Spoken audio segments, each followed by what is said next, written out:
আলহামদুলিল্লাহ, হজের সময় চলে এসেছে। এই দীর্ঘ সফরে আপনার ব্যাগ যেন ভারী না হয়, কিন্তু প্রয়োজনীয় জিনিস যেন বাদ না পড়ে।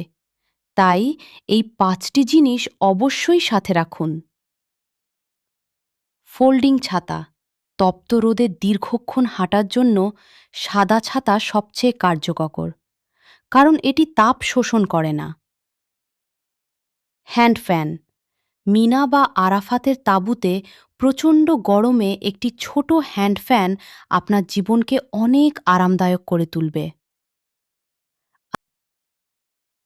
স্লিপিং ম্যাট বা হালকা তোশক। মুজদালিফায় খোলা আকাশের নিচে রাত কাটানোর জন্য একটি পাতলা স্লিপিং ম্যাট সাথে রাখা খুব জরুরি। পাওয়ার ব্যাংক ও মাল্টিপ্লাগ। মিনাতে চার্জিং পয়েন্ট কম থাকে, তাই একটি বড় পাওয়ার ব্যাংক এবং একটি ছোট মাল্টিপ্লাগ আপনার অনেক কাজে আসবে।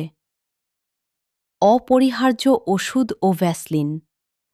হজ কাফেলায় অনেক হাঁটতে হয়, তাই সাধারণ ওষুধের পাশাপাশি র্যাশ এড়াতে ভ্যাসলিন নিতে একদম ভুলবেন না। গরমে একটি ছোট হ্যান্ড ফ্যান আপনার জীবনকে অনেক আরামদায়ক করে তুলবে।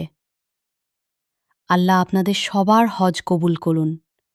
ভিডিওটি উপকারী মনে হলে সাথে থাকুন।